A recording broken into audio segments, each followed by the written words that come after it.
enfermedad congénita, única y compleja, que se da por la falta de continuidad del lumen esofágico con o sin comunicación a la tráquea y que va a poner a prueba la habilidad del cirujano pediatra tanto en el momento de realizar el diagnóstico como en la técnica quirúrgica.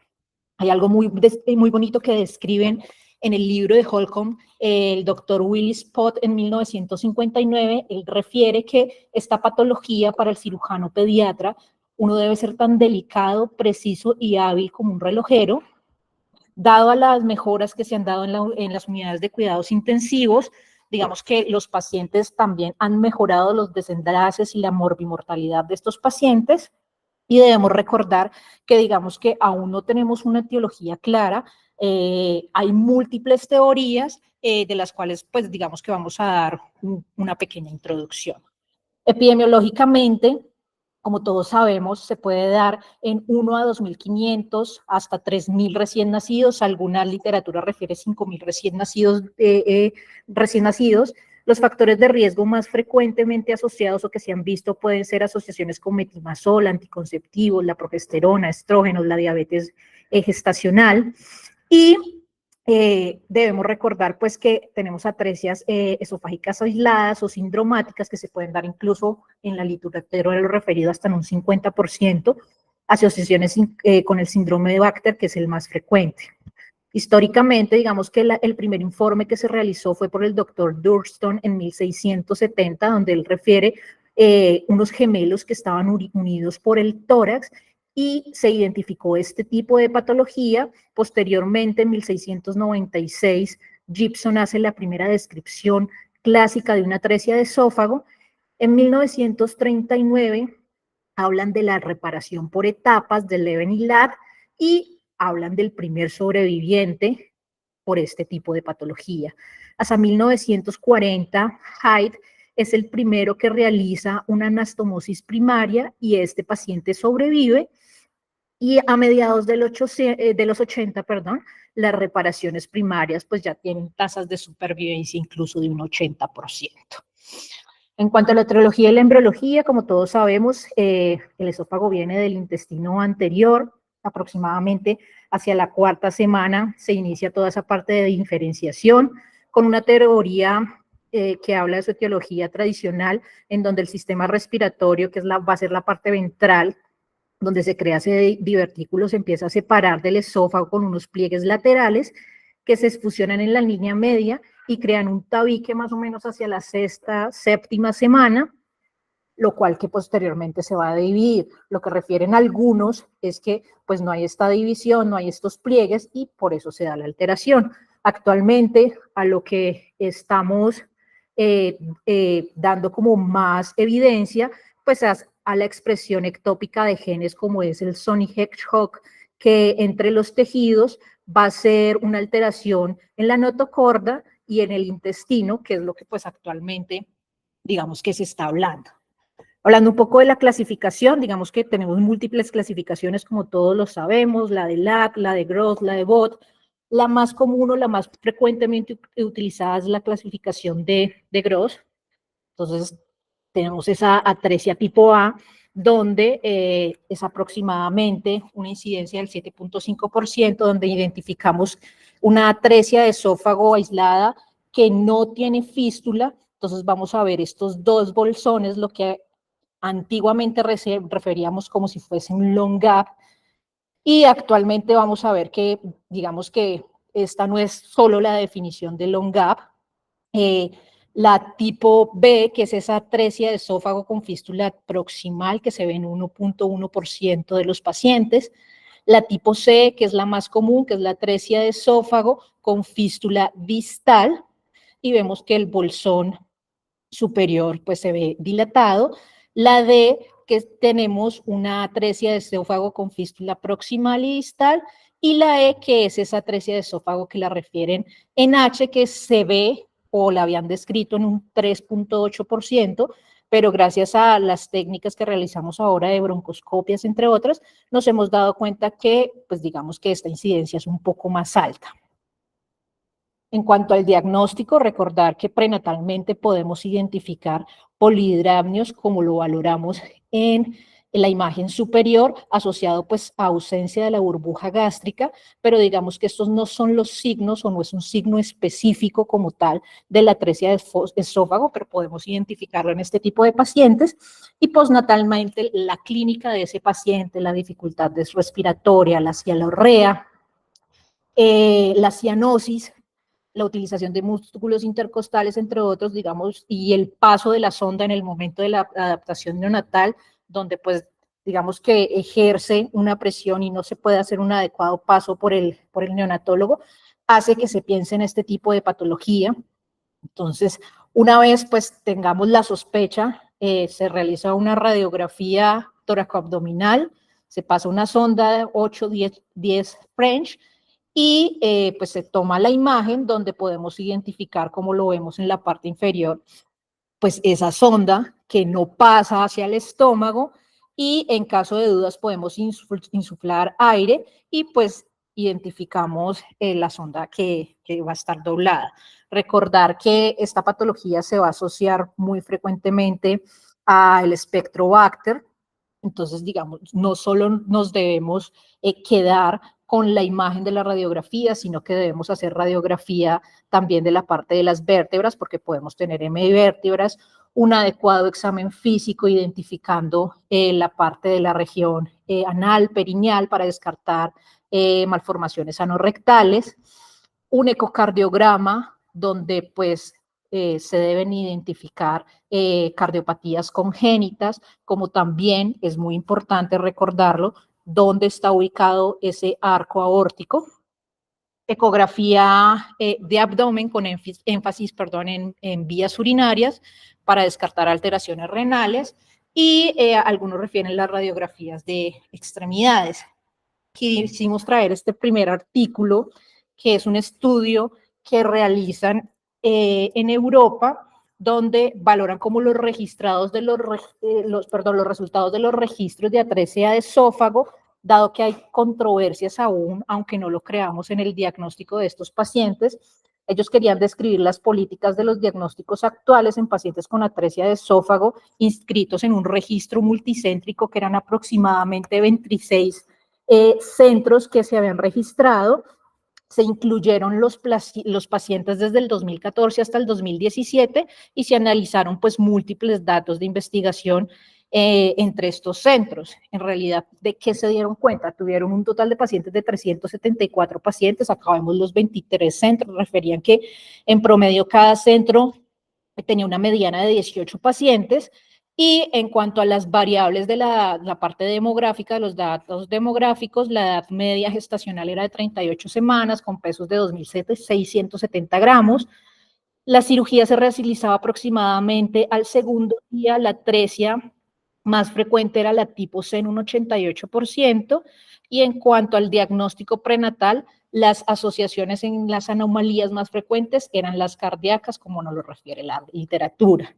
Ya al valorar la prevalencia de los diferentes centros para la investigación del diagnóstico que estaban participando en ese momento, entonces, como podemos valorar en la tercera tabla, no todos en realidad cumplen con lo que se debería realizar. Entonces, casi el 100% realizaban radiografía de tórax, el 98% realizaba ecocardiograma, un 94% realizaba nomás ultrasonografía, un 90% realizaba radiografía de abdomen y así sucesivamente, incluso la broncoscopia, que es tan importante como lo sabemos actualmente, solo se realizaba pues en un 37%.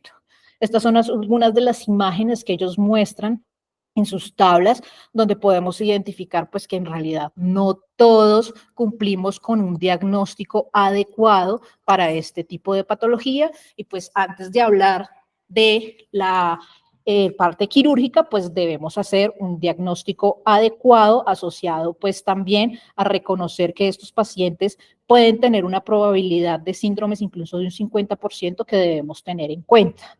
Entonces, pues como conclusión, en esta gran corte de pacientes muestran en realidad una variabilidad tanto en la parte interinstitucional como intrainstitucional en los estudios para el diagnóstico de la atresia de esófago, y pues en realidad debemos hacer todos el esfuerzo para desarrollar unas directrices sobre el diagnóstico de este tipo de pacientes. ¿Qué es lo que nos refiere Érnica? Tanto para patología de atresia de esófago, digamos que la más frecuente, que es la tipo C, como para el LUNGAP.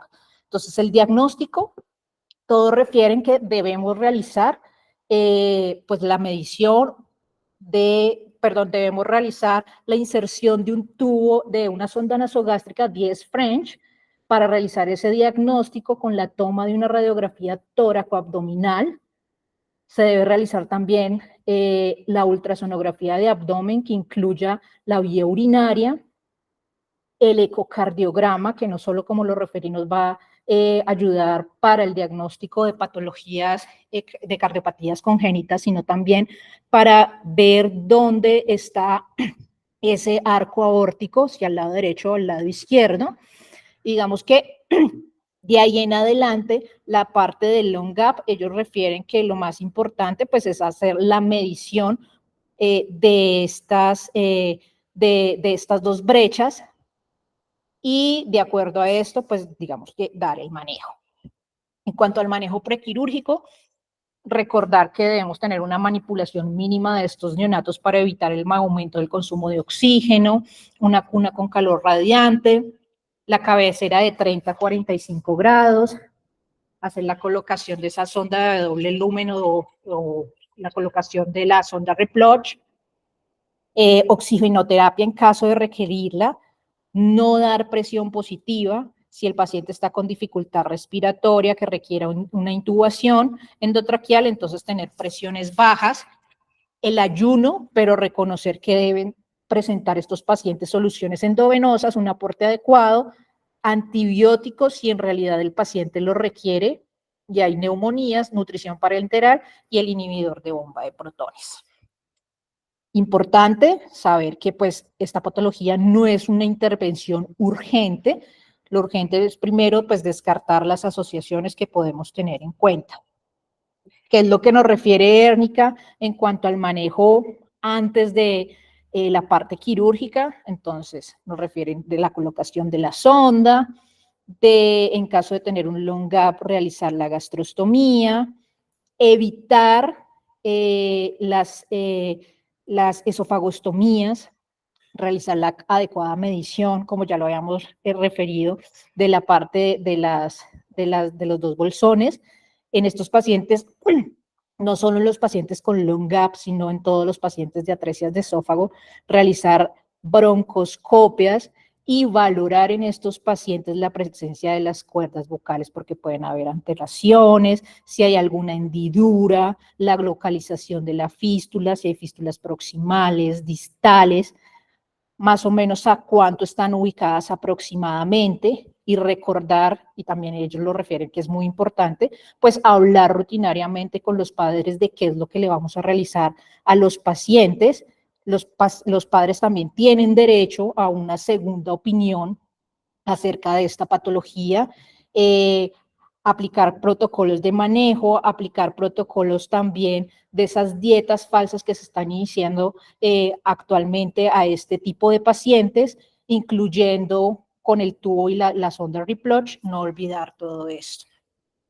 Una vez tengamos todo esto, recordar que podemos hacer clasificaciones, como lo verá previamente la clasificación de Watterson, actualmente la de Okamoto, que fue modificada por Spitz, donde podemos dividir la probabilidad de supervivencia de este tipo de pacientes. Entonces, digamos que la clase 1 son esos pacientes que no tienen malformaciones cardíacas mayores, que pesan más de 2.000 gramos, que tienen un bajo riesgo de mortalidad, una supervivencia aproximadamente del 100%. Tipo 2, esos pacientes que tienen malformaciones cardíacas menores, que pesan menos de 2.000 gramos, que tienen un riesgo moderado y una supervivencia aproximadamente del 81%. La grado 3 son esos pacientes que tienen anomalías cardíacas mayores con pesos mayores de 2.000 gramos, que tienen un riesgo relativamente alto, que tienen una supervivencia aproximadamente de un 72%.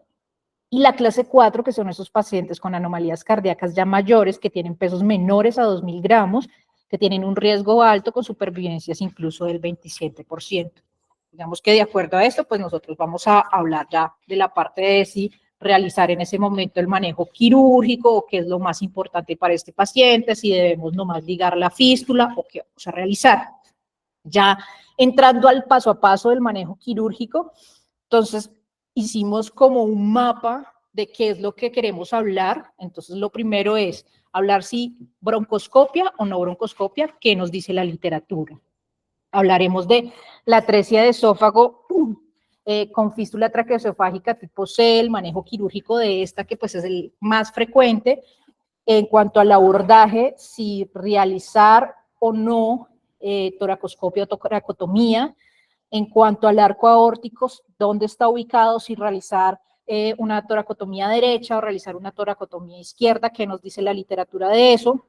Hablar un poco sobre la parte de la separación muscular, de el ingreso a la cavidad torácica, si lo debemos hacer intra o extrapelular, si vamos a ligar o no la vena ácigos, de qué pasa si pongo o no una sonda anastomótica, transanastomótica, que se ha visto con esto, si dejar o no un tubo de tórax en este tipo de pacientes, sobre todo cuando damos ese manejo extrapleural. Un poco también vamos a hablar acerca del abordaje cervical de la fístula en H y diremos, no especificaremos, pero diremos algo acerca de esas atresias que tienen LONGAP.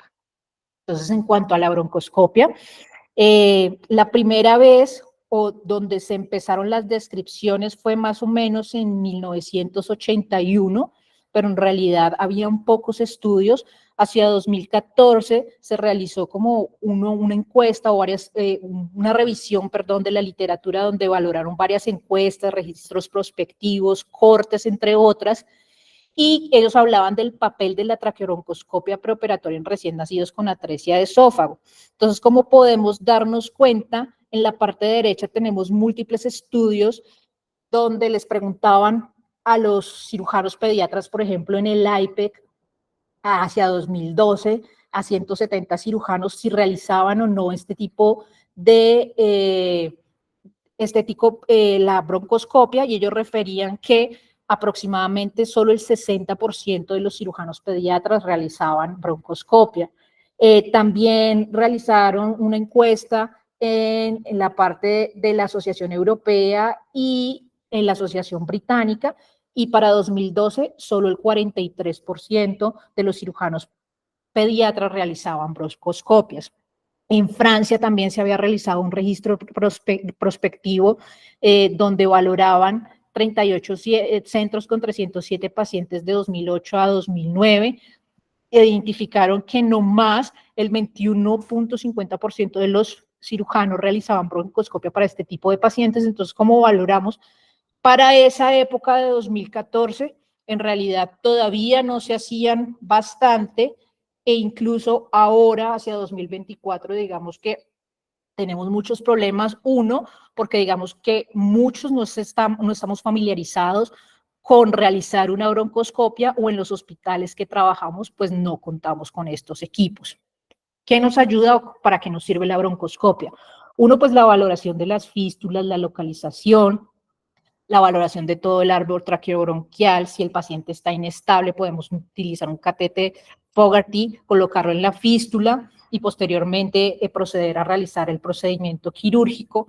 Lo que refiere Koloski en alguno de sus artículos es que puede influir incluso en la técnica operatoria, predecir con seguridad la posición del arco aórtico, dado que podemos ver como la huella del arco si está derecho o izquierdo, y pues nos ayuda con el diagnóstico de otras anomalías traqueobronquiales, como ya lo habíamos hablado previamente, como son las hendiduras, la traqueomalasa, que es bastante frecuente en este tipo de pacientes, entre otras. Y importante también que nos habíamos dado cuenta que previamente referíamos que era un bajo porcentaje de los pacientes que tenían doble fístulas o fístulas, digamos que superiores. Actualmente nos hemos dado cuenta en múltiples estudios que estas fístulas pues no son tan poco frecuentes como lo creíamos. En contra de ella, pues digamos que tenemos que se pueden realizar broncoespasmos, laringoespasmos en caso de no estar muy familiarizados con las técnicas. Se puede realizar una apnea, bradicardia, desaturación. menos frecuente podemos identificar epistaxis, hemorragias respiratorias, tos, neumotoras, incluso pues una extubación accidental de estos pacientes. Ya como contraindicaciones que identificamos en la literatura que son relativas, pues refieren que la diátesis hemorrágica y el peso extremadamente bajo al nacer, pues pueden ser unas de las contraindicaciones para la realización de este tipo de procedimiento. Pero pues actualmente, y lo que nos refiere Érnica es que previo a realizar el procedimiento quirúrgico, estos pacientes deberían contar también con una realización de una traqueobroncoscopia. Ya para hablar, digamos que del manejo quirúrgico centrado hacia la atresia de esófago tipo C, que es la más frecuente, entonces recordar que en esta vamos a identificar ese bolsón superior que es dilatado y hacia la parte inferior, pues vamos a identificar la fístula hacia la tráquea que va a estar unos centímetros por encima de la carina. Recordar que inicialmente, pues estos pacientes, toda la parte de los anestesiólogos son los que los van a valorar, inician todo el manejo de ellos, la monitorización del paciente, la utilización pues de catéter central, entre otros, y posteriormente nosotros somos los que le vamos a dar la ubicación al paciente, ubicado dependiendo de dónde esté el arco aórtico, si lo vamos a dejar hacia la derecha o hacia la izquierda del paciente. Entonces, ya para hablar un poco acerca de la vía de abordaje, quisimos traer esta revisión sistemática de 2021 que nos habla acerca de si realizar toracoscopia o toracotomía, que es lo que nos dice la evidencia actualmente. Entonces, el objetivo de este estudio pues era valorar los desenlaces de la toracotomía. Como todos sabemos, digamos que las mayores complicaciones de realizar una toracotomía o una de las mayores es la parte de la malformación musculoesquelética, pero gracias a la separación de componentes que estamos haciendo ahora, digamos que no tenemos muchos problemas con eso. Este es un estudio que incluyó 1.043 pacientes, de los cuales 695 pacientes se realizaba toracotomía y 342 se les realizó toracoscopia. Se valoraron todos los estudios, se incluyeron 17 estudios para el metaanálisis. Aquí podemos valorar en la tabla 2 las edades gestacionales de los pacientes, que la menor en realidad era de 35 semanas, los pesos que eran mayores normalmente a 2.500 o 2.400, hablan un poco acerca de el sexo y el tipo de fístula. No en todos en realidad incluyen esto. ¿Qué fue lo que qué ellos querían valorar? El tiempo operatorio, donde ellos referían que el tiempo operatorio era 27 minutos menor en los pacientes que se les realizaba toracotomía con respecto a los pacientes que se les realizaba toracoscopia, como podemos identificarlo pues en este forest plot con el diamante que nos va a favor de la toracotomía. En realidad, en cuanto al tiempo de alimentación, aunque habían pocos estudios, solo 3 estudios y con muestras de algunos muy pequeñas, iba a favor de realizar toracoscopia. El tiempo de extubación, ellos refieren que es más corto para los pacientes a los que se les realiza toracoscopia. Y en la parte de la estadía en la hospitalización también se identificaba un poco más corta en esos pacientes que se realizaba toracoscopia. En cuanto a la fuga anastomótica, en realidad no habían diferencias significativas. Las estenosis tampoco se identificaban que eran más frecuentes en alguna de las dos. Y en la realización de intervenciones posteriores con endoscopia referían también que no habían diferencias significativas. Otra cosa que ellos refieren que es importante es que sí se dieron cuenta que a los pacientes que se les realizaban toracoscopias, digamos que se asociaban posteriormente estos niños con frecuencia de realización de funduplicatura al año más o menos. En cuanto a la mortalidad, no habían diferencias significativas y las complicaciones musculoesqueléticas, como ya lo sabíamos previamente, pues obviamente hace favor a realizar este método toracoscópico. Entonces, ¿qué nos refiere APSA? Pues Neonatos con adecuada edad gestacional, un peso adecuado, sin malformaciones cardíacas mayores, que tengan la probabilidad de poder ser llevados a toracoscopia, donde haya un cirujano experimentado, que tenga la habilidad, que no haya diferencias, en realidad pues no hay diferencias significativas, lo que refieren ellos en la estenosis, en las fugas, en la disfunción de cuerdas vocales, en el tiempo de inicio de alimentación, pero desafortunadamente ellos también nos refieren que los estudios son de bajo poder, tienen bajo número de pacientes en cuanto a la parte de toracoscopia. Este estudio en realidad que se realizó en 2021 concluye que la toracoscopia puede ser similar en efectividad a la toracotomía o en algunas cosas o en algunos reportes mejor que esta, pero en realidad pues requiere de manos experimentadas. Recordando también que se identificó que estos pacientes que se les realizaba manejo toracoscópico tenían mayores tasas de necesidad de manejo posterior quirúrgico en el reflujo gastroesofágico. Entonces, vamos a hablar un poco inicialmente del manejo por vía abierta. Entonces, recordar que el paciente lo vamos a colocar en posición de cúbito lateral izquierda. La extremidad superior debe estar hacia la parte superior. Recordar que tenemos puntos clave como es la punta de la escápula. Ahí valoramos cómo identificaban ellos el dorsal ancho, el serrato, y más o menos 1 centímetro por debajo de la escápula vamos a realizar esa toracotomía posterolateral, en la cual realizamos una incisión desde la línea medioaxilar posterior hasta la cercanía a la parte paravertebral. Se inicia a realizar la disección por planos, la incisión, y digamos que aquí tenemos nuestra primera pregunta. Una de las primeras preguntas es, en caso de que tengamos un arco aórtico que sea del lado derecho, ¿qué hacer? Girar el paciente, cuando ingresamos, girar el paciente, o solo ligar la fístula y posteriormente ingresar nuevamente, o operarlo por el lado derecho. Y nuestra segunda pregunta es, con este tipo de pacientes, que ya sabemos que lo que nos refiere la literatura es que tienen mayores malformaciones musculares secundarias a la cirugía, sí hacer separación o no de componentes. Entonces, ¿qué nos refiere la literatura? Como todos sabemos, el arco aórtico derecho se da en la atresia de esófago en aproximadamente un 5%, secundario pues esa persistencia del cuarto arco aórtico del lado derecho en lugar del izquierdo como arco aórtico definitivo. Entonces, este es una revisión sistemática de la literatura que se realizó hasta 2022, en la cual ellos querían pues identificar en esos pacientes que tenían arco aórtico derecho si podemos hacer una toracotomía derecha, izquierda o qué debemos hacer. Entonces, esta revisión sistemática valoró 7 estudios con 1.564 pacientes, de los cuales 62 pacientes tenían un arco aórtico derecho, y la incidencia, refieren ellos, en su estudio fue de aproximadamente un 3.9%.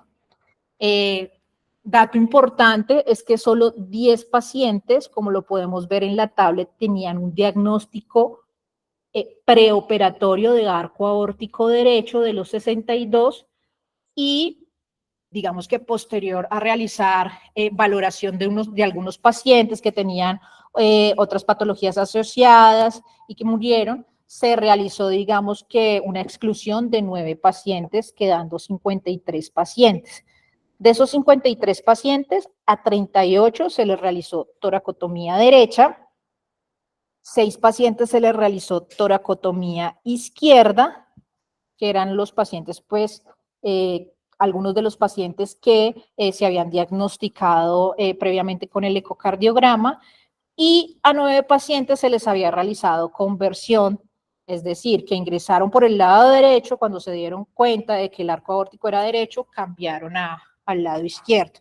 Entonces, ¿qué identificaron ellos? Esos pacientes que se les hizo reparo con toracotomía derecha, Las fugas se identificaron en 4 de 29 pacientes.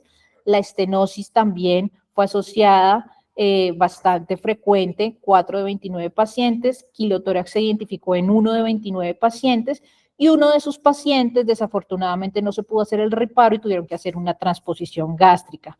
El sangrado fue mayor en estos pacientes, 2 de 29 pacientes, para un total de complicaciones de 9 de 29.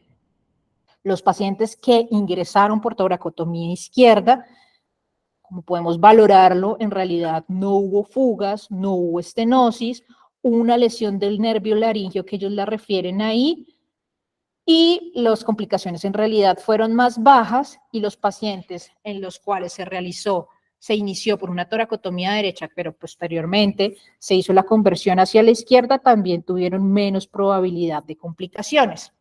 Entonces, ¿qué refieren ellos? Normalmente cuando nosotros realizamos una toracotomía derecha, entonces al ingresar a la cavidad torácica y a la parte del mediastino posterior, lo que vamos a identificar cuando vamos a realizar el procedimiento de la atresia de esófago, pues es la vena ácigos, digamos que va a ser ese puente, y por debajo de ella, pues identificamos el esófago como lo valoramos en esta imagen. Esa vena ácigos, digamos que se va a unir a la vena cava superior, donde va a drenar toda su, pues toda la parte, toda su sangre. Entonces, en la parte también vamos a identificar todo lo que son los nervios, cómo pasa el nervio vago y todo esto, que esto es lo que pues normalmente identificamos, digamos que en la anatomía. Cuando tenemos ese arco aórtico que es derecho, entonces vamos a ver que va a salir del corazón, va a pasar por debajo de la vena cava superior. Entonces acá va a estar, digamos que se va a dividir y va a dar todas sus ramas, la arteria carótida común, la subclavia, el tronco, pero hacia el lado izquierdo. Y aquí, cuando hay una atresia de esófago, por ejemplo, nos va a cubrir, esa parte del arco, la parte superior, nos va a cubrir todo lo que es ese bolsón superior de la atresia de esófago. Cuando ya se convierte en aorta descendente, entonces nos cubre ese bolsón inferior de la atresia de esófago, y lo podemos confundir con el esófago y ligarlo, que es una de las complicaciones que se han visto asociada a esto. Digamos que la parte superior vamos a identificar la vena ácigos, pero ellos refieren que es muchísimo más difícil si uno no tiene clara adecuadamente esta anatomía, pues realizar un procedimiento con un arco aórtico derecho.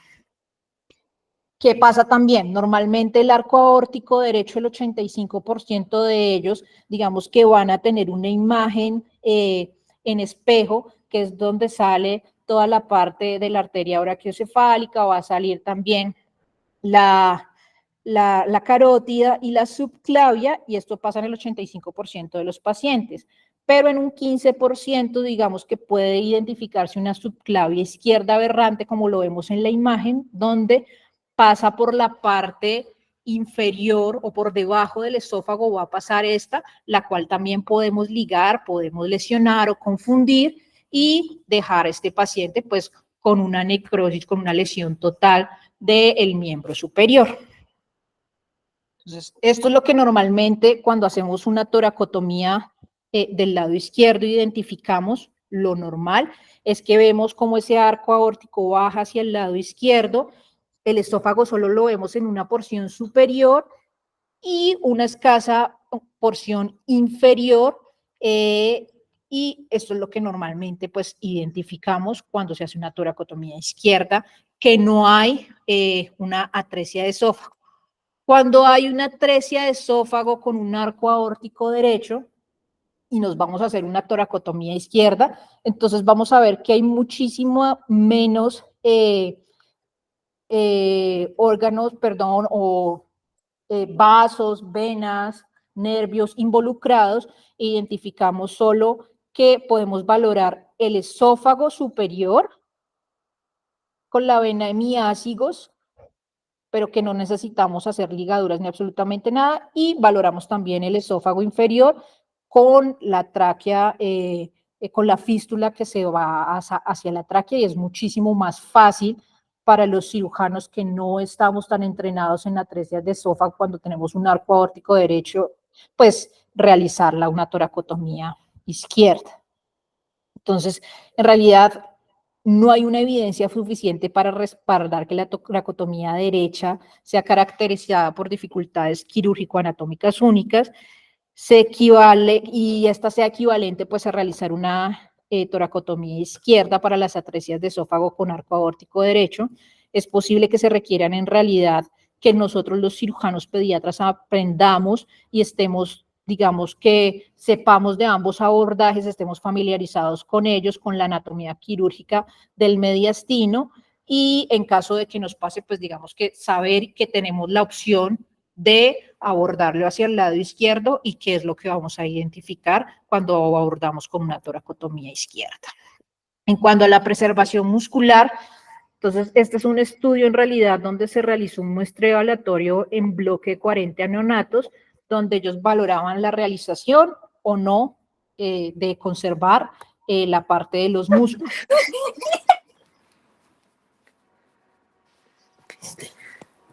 Perdón, un momento.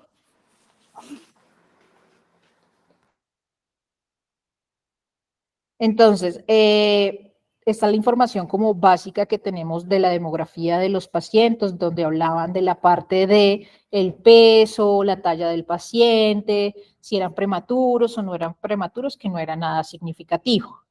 En realidad, al valorar pues estos dos tipos de pacientes a los que les realizaban o no les realizaban la preservación muscular, de que se dieron cuenta ellos que fue importante. La cicatriz de los pacientes que se les realizaba la preservación muscular era menor y tenía P significativas, y lo otro que se dieron cuenta era que la recuperación de la función del hombro era muchísimo más rápida, en los pacientes pues que se hacía una separación muscular, a diferencia de los que se realizaba una sección. En cuanto al tiempo de hospitalización, la infección de la herida, la recuperación del reflejo de Moro, el tiempo de inicio hasta la cirugía, en realidad referían que no eran significativos y no habían diferencias. Entonces, como conclusión, pues parece que las ventajas de utilizar la preservación de los músculos sobre el procedimiento, pues donde realizamos la sección en los recién nacidos con atresia de esófago, incluye pues una recuperación más temprana de la función del hombro y también pues resultados cosméticos y estéticos superiores. Entonces, una vez ya pues realicemos toda la parte que habíamos hablado de mirar si operamos el paciente con toracotomía del lado derecho, del lado izquierdo, si hacerlo por toracotomía o por toracoscopia, de si realizar o no la sección de los músculos. Entonces, lo que debemos hacer es identificar nuevamente nuestra escápula, como lo valoran acá, la punta de la escápula. Acá vemos el cerrato anterior, que lo que ellos hacen es en realidad separarlo, pero no lo seccionan, y vamos a ingresar por la cuarta reja costal. Entonces, aquí ellos hacen el conteo, perdón, por el cuarto espacio costal. Aquí ellos hacen el corteo, realizan la incisión, la disección, y acá tenemos otra de nuestras preguntas, si es realizar un ingreso transpleural o extrapleural.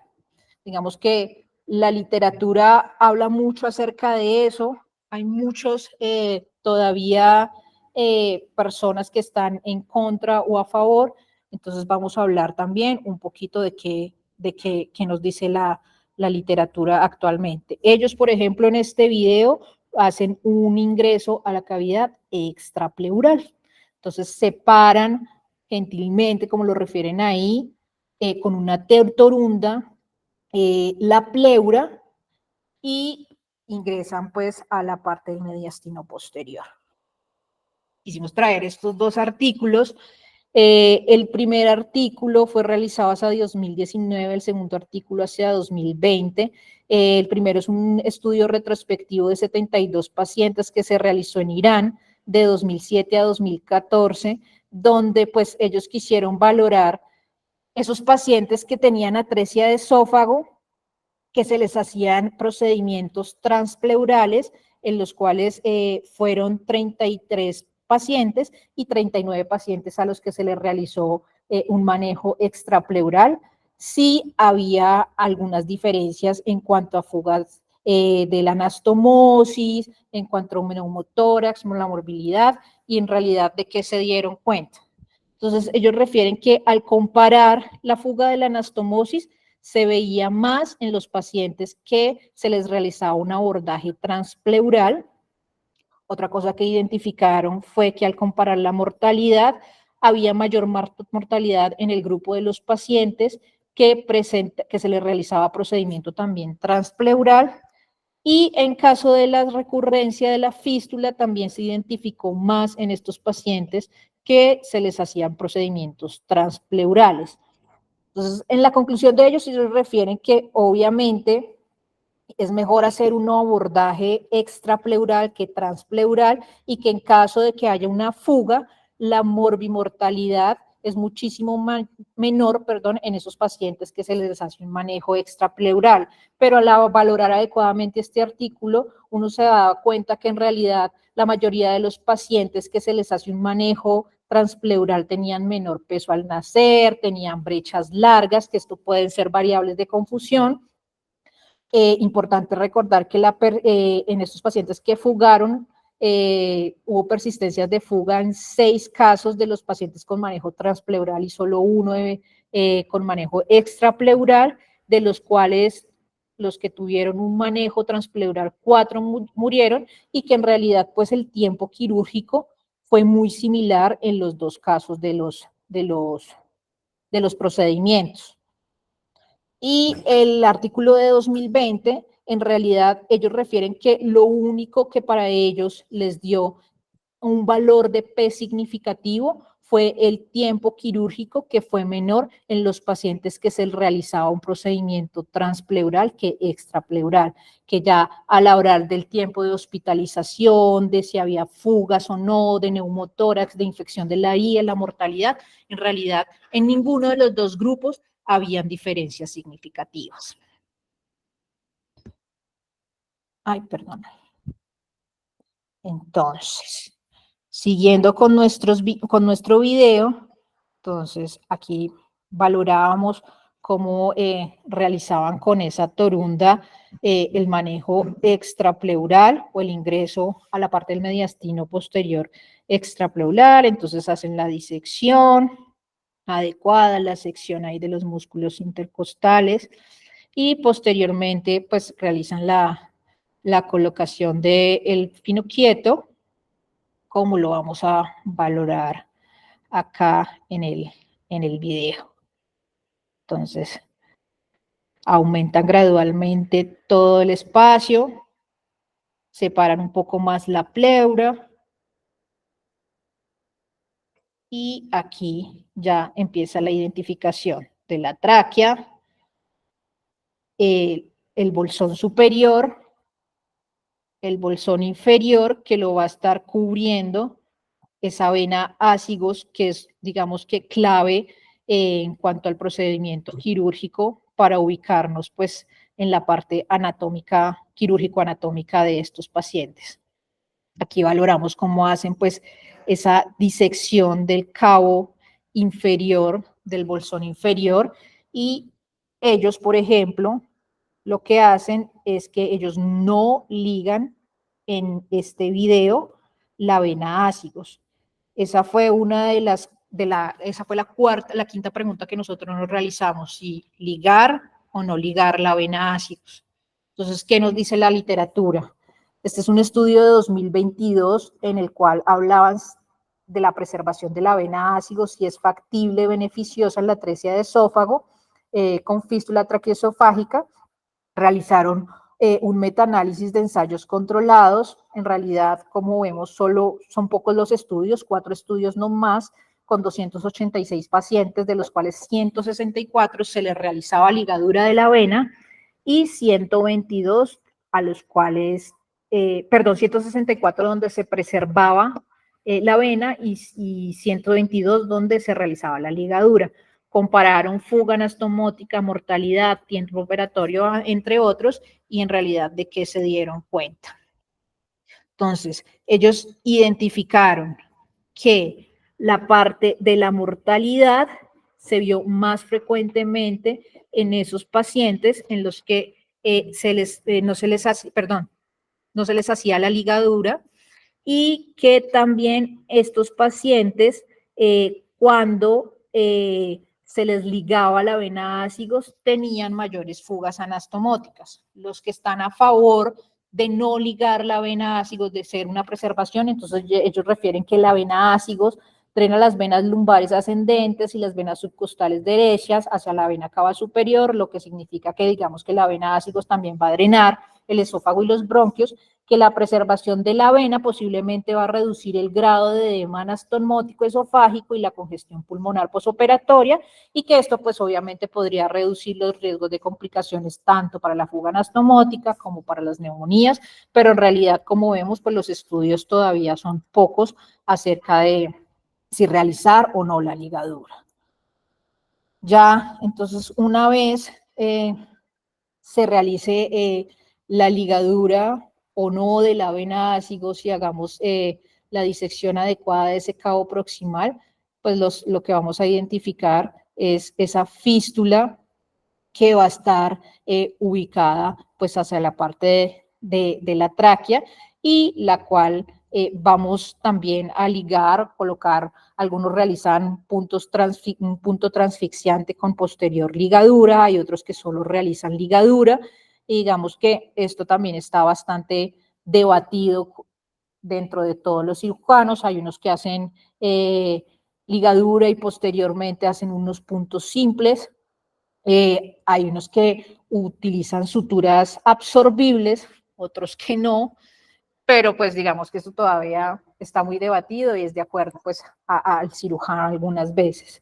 Aquí estamos valorando, ya después de hacer la disección, la ligadura de la fístula de la parte del bolsón inferior, cómo empiezan a hacer esa disección pues de el bolsón superior, haciendo o pidiéndole el favor al anestesiólogo que realice pues un poco de movimiento de esa sonda,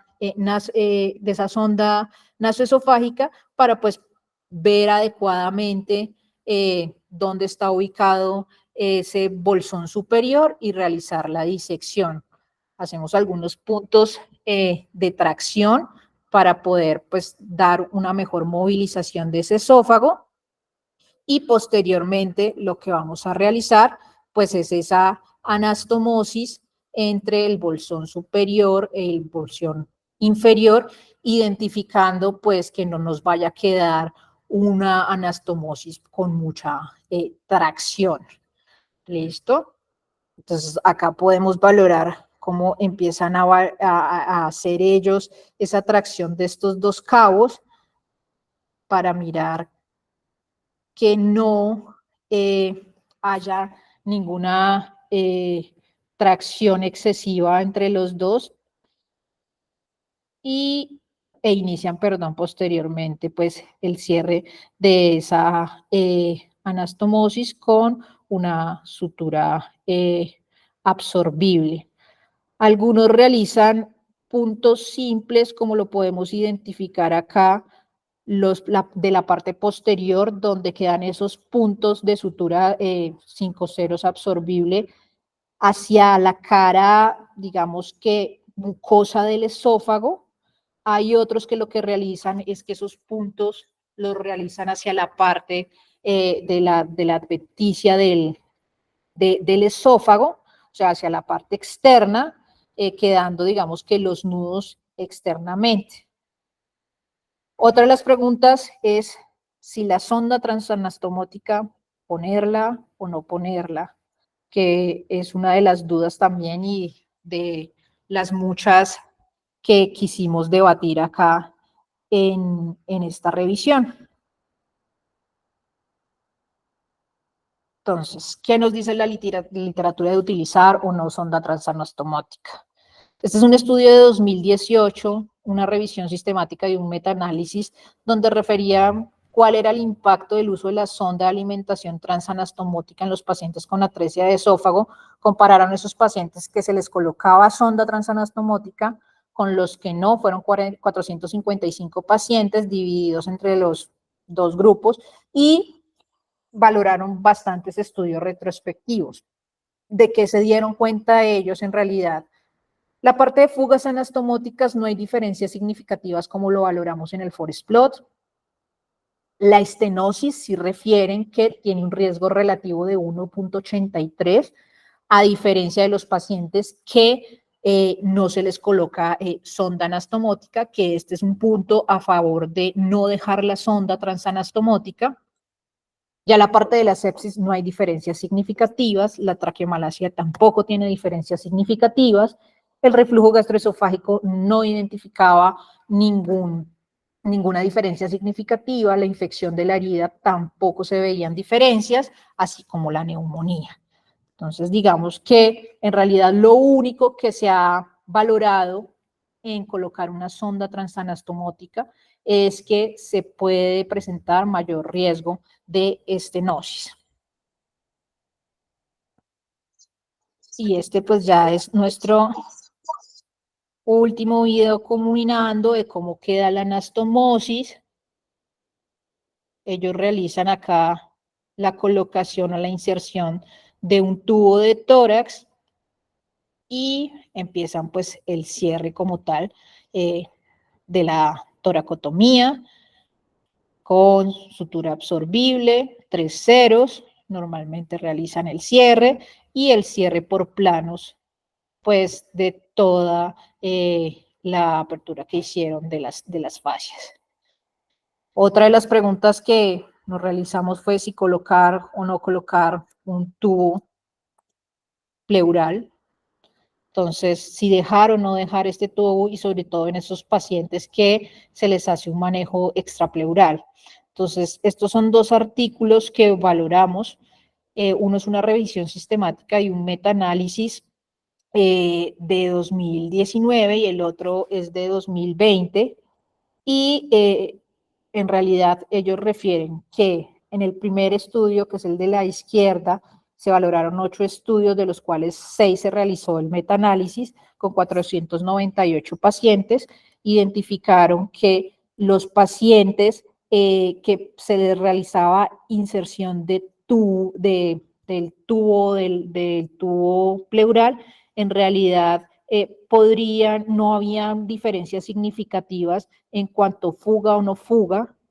La mortalidad tampoco tenía diferencias significativas y en la reoperación sí ocasionalmente se identificaba que los pacientes que tenían tubo transanastomótico, tenían tubo de tórax, podían llevarse más frecuentemente a cirugía nuevamente. Y en cuanto al metaanálisis de la parte de valorar esos pacientes que tenían un manejo extrapleural y colocarles un tubo, ellos refieren en realidad pues que no hay diferencias significativas en dejar o no un tubo. Pero pues en realidad, ¿qué es lo importante recordar de esto? Los que están a favor de dejar tubo cuando hacen un manejo extrapleural, ellos refieren que pues nos sirve en realidad, es como evidencia en caso de que se realice una fuga anastomótica, pues estar pendientes de estos pacientes y normalmente pues lo que se va a hacer aquí es como una fístula, se puede decir que esófago-cutánea, pero pues no, digamos que tenga evidencia exacta, no la hay o no refieren absolutamente nada. Ya para hablar un poco hacia la parte de la vía toracoscópica, recordar que más o menos hacia 1999 se realizó la primera toracoscopia y los reportes se iniciaron hacia 2002. Entonces, digamos que una vez que el paciente tenga asegurado el tubo endotraqueal, se va a colocar en una posición, como lo vemos en la imagen de la izquierda, de cúbito prono modificada hacia el lado derecho, elevado aproximadamente 30 grados. El niño se va a acercar hacia la mesa donde esté cerca al cirujano para que no haya choque, digamos que en los mangos. El anestesiólogo se va a ubicar en la cabecera, tanto el cirujano como su ayudante se van a ubicar hacia el mismo lado y la instrumentadora quirúrgica con el monitor hacia el lado contralateral. Entonces, digamos que esto va a ayudar a que el cirujano pues debe estar también cómodo.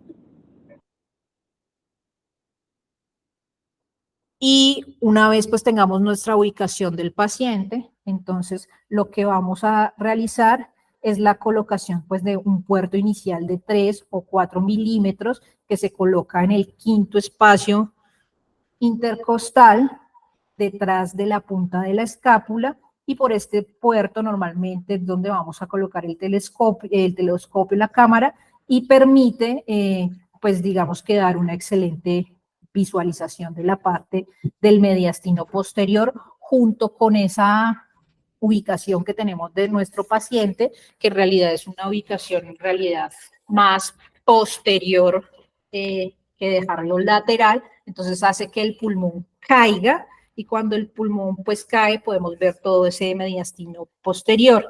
Entonces digamos que posterior a esto, bajo visualización directa, lo que vamos a realizar es introducir 2 puertos más de instrumentos. El primero, que está cerca a la línea axilar media, más o menos 1 o 2 espacios por encima del puerto del telescopio, y este puerto cefálico es de 5 milímetros, en el cual digamos que vamos a introducir todos los materiales que requiramos. Y el puerto inferior, vamos a realizar un puerto inferior de 3 milímetros que va a estar situado 2 espacios por debajo del puerto del telescopio y casi directamente debajo, incluso se puede decir, que del primer puerto que habíamos colocado previamente. Entonces, una vez hacemos esto, pues ya vamos a valorar adecuadamente la cavidad torácica. Vamos a identificar nuevamente la vena ácigos, como referimos previamente, hay algunos que la ligan, hay otros que no la ligan, se hace adecuadamente la disección de ese cabo distal, hay algunos que al realizar la ligadura de la fístula colocan clips, hay otros que en realidad son puntos y la transfixiantes con posterior ligadura, y posteriormente pues realizamos la anastomosis, como lo vamos a valorar en este video. Ellos primero hacen una broncoscopia donde identifican dónde está ubicada adecuadamente la fístula, que más o menos es a unos 2 centímetros de la carina. Una vez realizan la broncoscopia, proceden a realizar la toracoscopia. Entonces, en la toracoscopia ingresan sus puertos bajo visualización directa y vemos en realidad que pues el posicionamiento que le damos al paciente pues va a ser que digamos que ese pulmón caiga y nos deje ver adecuadamente tanto la vena ácigos como el cabo o ese bolsón inferior. Hacemos la disección del bolsón, como ya lo referí previamente, y posteriormente pues se realiza la ligadura de este. Ellos dicen que realizan un control de la fístula aproximadamente en 7 minutos. Quiere decir que pues son personas que se dedican muy probablemente solo a este tipo de procedimientos.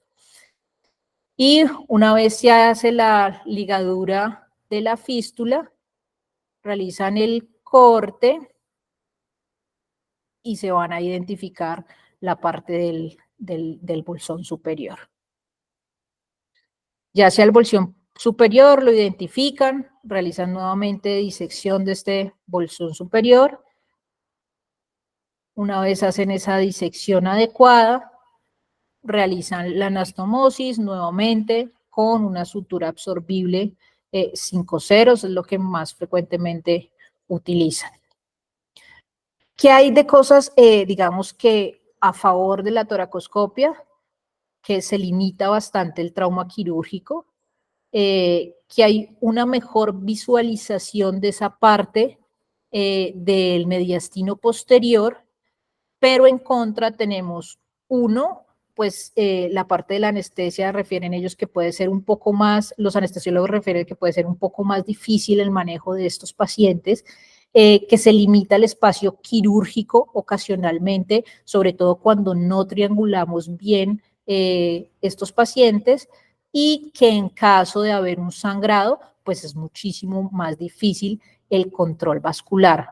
Asociado a esto, pues que en realidad se necesita una experiencia ardua en realizar pues este tipo de procedimientos con una curva adecuada.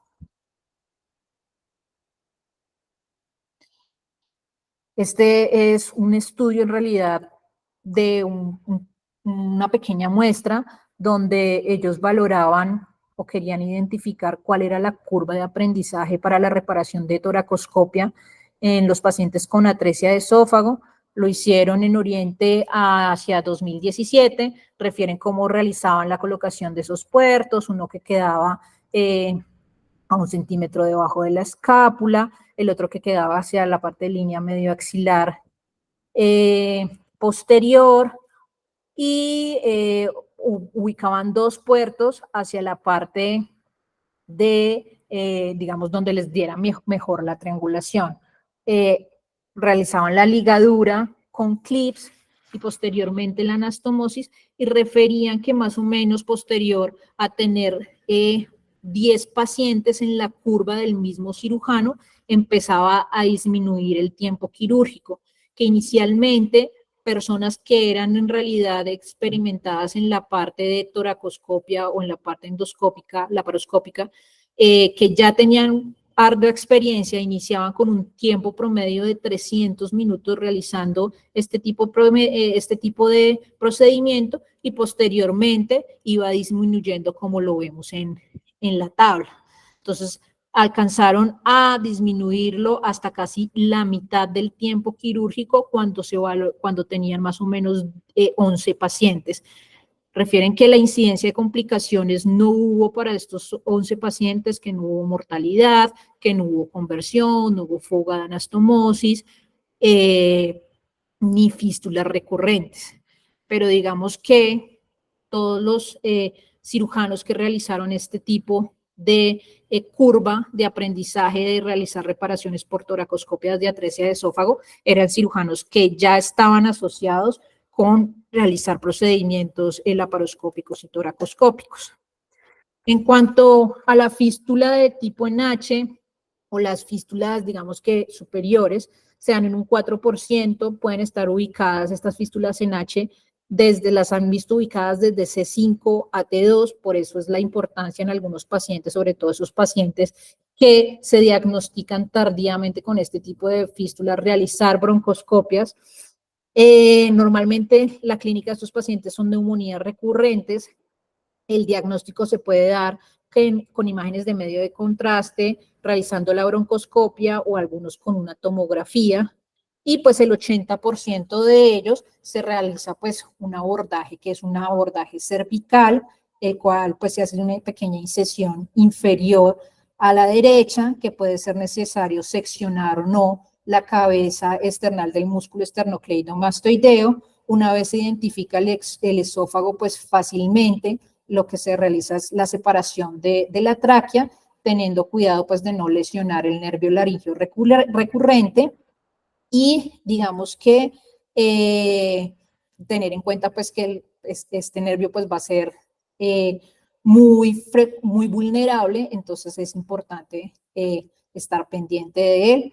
La porción proximal del esófago y la fístula, una vez identificada, se va a rodear y se va a separar, y posteriormente pues digamos que vamos a hacer la tracción y el cierre de esta fístula. Ellos refieren que, como lo vemos en esta imagen, una vez se hace la sección de la fístula, el cierre de la tráquea se va a hacer de manera longitudinal, y el esófago de forma transversa con suturas absorbibles discontinuas para eliminar la fístula recurrente. se puede interponer la cabeza external del músculo esternocleido entre pues, los extremos cortados de la fístula. Algunas fístulas, digamos que en H no están ubicadas en la parte cervical, sino como tal en tórax.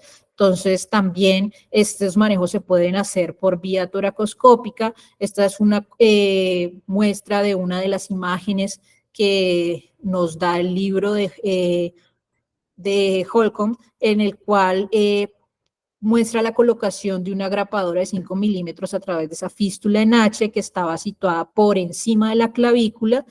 Podemos valorar que una de las flechas nos apunta pues la fístula y lo que vamos a hacer pues es dividir esta fístula con la endograpadora.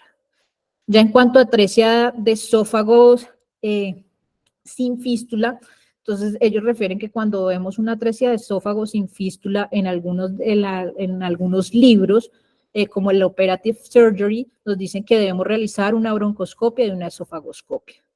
Si vemos que tiene un pouch o un bolsón de fístula superior, entonces debemos realizar, y este tiene una brecha muy larga, debemos realizar una gastrostomía asociada a esto. Entonces hacen la medición y es lo que hablamos ahora, que ya actualmente la definición del long gap no es la misma. Antes ellos decían, algunos dicen que más de 2-3 cuerpos vertebrales, otros dicen más de 2-3 centímetros y otros refieren que es cuando vamos a realizar la anastomosis, que digamos que tenga mucha tracción esa anastomosis para realizar el procedimiento.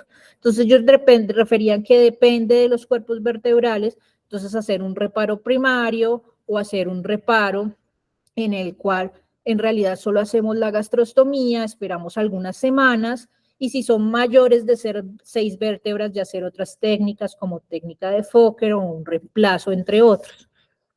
Hérnica, en realidad, ¿qué nos refiere? Que cualquier atresia de esófago sin aire en la toma de la radiografía de abdomen debe ser asumida como si fuese un long gap. ¿Listo? Eso es lo que nos refiere Hérnica de este tipo de pacientes, pero como lo referí previamente, otros conceptos es aquella que no se pueda realizar una anastomosis sin tensión, que haya una medición de más de 3 vértebras por imagen o que sea mayor de 3 centímetros la brecha al medirla. Ya para el manejo de los pacientes que tienen long gap o brecha larga, en realidad hay múltiples maniobras para alargar el esófago. Entonces, unas de las descritas en Ashcraft pueden ser maniobras médicas como el crecimiento espontáneo, la parte de realizar nomás o colocar la gastrostomía y esperar, o dilatación proximal o proximal con distal, o técnicas magnéticas con imanes, o medidas quirúrgicas usando el esófago,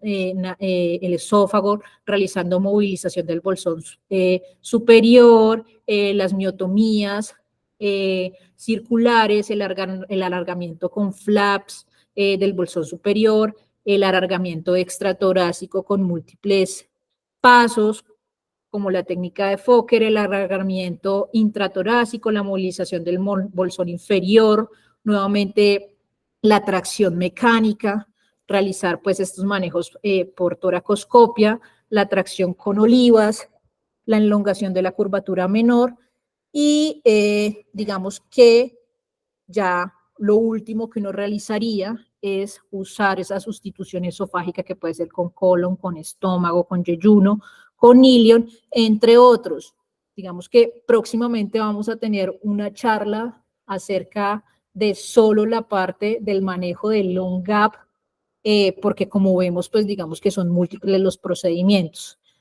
En realidad, ya como para culminar las últimas imágenes, entonces, en cuanto a long gap, recordar lo más importante es siempre preservar o tratar de preservar ese esófago nativo.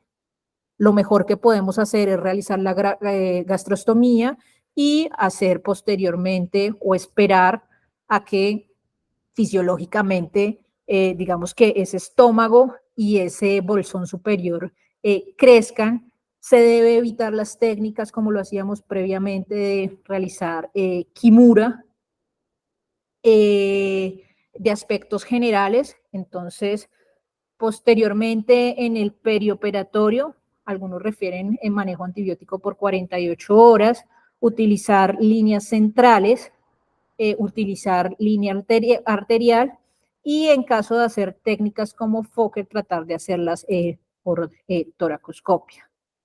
Ya del manejo posoperatorio, entonces tener el paciente con relajantes musculares, una adecuada ventilación, como lo refería el antibiótico 48 horas antes, la utilización de, digamos que los medios de contraste, ellos están como en contra de eso, algunos lo realizan, hacer imágenes 7 días después, un esofagograma 7 días después, y digamos que esto es lo que tienen en cuanto al manejo ya de seguimiento. Entonces, recordar que pues estos pacientes van a ser para toda la vida, que actualmente hay una guía que salió hace poco de esos adolescentes en los cuales se hace la transición con los cirujanos generales y se les entregan este tipo de pacientes, ya que sabemos todos que las complicaciones como la estenosis, entre otras, pues son el reflujo gastroesofágico, son frecuentes en este tipo de pacientes.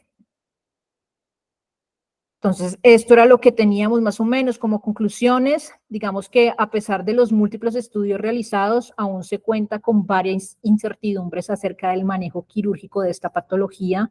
Se requieren mucho más estudios prospectivos y ensayos y en realidad recordar que debe ser tratada por un cirujano con la mejor experiencia para ese neonato.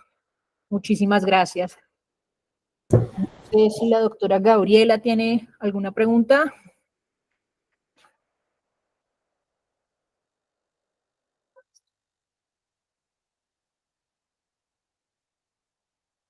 Bueno, muchas gracias a todos. Lina, muchas gracias por tu presentación. Quedan abiertos los micrófonos para ¿Aló? dudas ¿Aló, y me oye? preguntas. Sí, doc, sí, señora. Ay, perdón, casi no lo puedo lograr. No, líneas, muchísimas gracias. Ninguna pregunta. Creo que fue una muy buena revisión, una revisión extensa, completa, de todo lo que podemos entender de la atresia esofágica, pues la más frecuente, la tipo C. No sé si alguno más tenga algún comentario. Linis, felicitaciones, muy buena charla.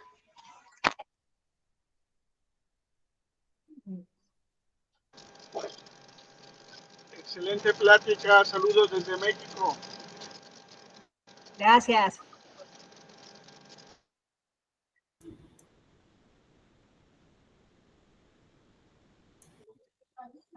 Bueno, muchas gracias a todos por la asistencia el día de hoy. Quedan invitados a una nueva charla en 15 días.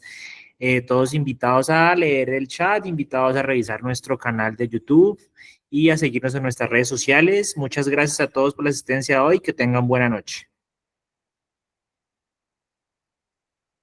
Muchas gracias. Ahorita qué puta dice.